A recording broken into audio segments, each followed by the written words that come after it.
যারা বলেন না ভাই এই ফ্রি ফায়ার গেমটা খেলা ছেড়ে দাও, এই গেম খেলে কোনো লাভ নেই, শুধু শুধু নিজের লাইফটা নষ্ট করতেছো, তো ভাই তাদের উদ্দেশ্যে আজকে কিছু কথা।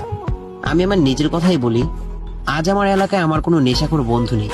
কারণ কি জানেন, এই ফ্রি ফায়ার গেমটা আমি এলাকার কোনো মেয়েদেরকে ঠিক মতো চিনিও না, ইপটিজিং করা তো দূরের কথা। কারণ কি জানেন, এই ফ্রি ফায়ার গেমটা আমি এলাকার কোনো মুরব্বীদের সাথে বেয়াদবি করি না। কারণ কি জানেন, এই ফ্রি ফায়ার গেমটা আমি বাইকের জন্য ফ্যামিলিকে চাপ দিই না। কারণ কি জানেন, এই ফ্রি ফায়ার গেমটা আমার যখন মুড অফ থাকে আমি সরাসরি গেমে চলে যাই, তখন আমি সবকিছু ভুলে আবার আগের মতো হ্যাপি হয়ে যাই। কষ্টের সময় আমার পাশে কেউ ছিল না, শুধু ছিল এই ফ্রি ফায়ার গেমটা। আজ যদি আমি এই গেমটা খেলা ছেড়ে দিই তাহলে আমি কি করব? নিশ্চয়ই এলাকার বন্ধু বান্ধবদের সাথে আড্ডা দেওয়া শুরু করব, আর বন্ধুদের সাথে আড্ডা দিতে গেলে তো একটু নেশাবানি করাই লাগে। তো আস্তে আস্তে আমি নেশাখোর হয়ে যাব, বন্ধুদের বাইক থেকে জিলাস ফিল করবো, দেন পরিবারের কাছে এসে আবার বাইকের জন্য চাপ দিব, এলাকার মেয়েদেরকে ইপটিজিং করা শুরু করব। তো ভাই আমি গেমটা খেলে অন্তত এই সমস্ত কাজ থেকে তো বিরত আছি।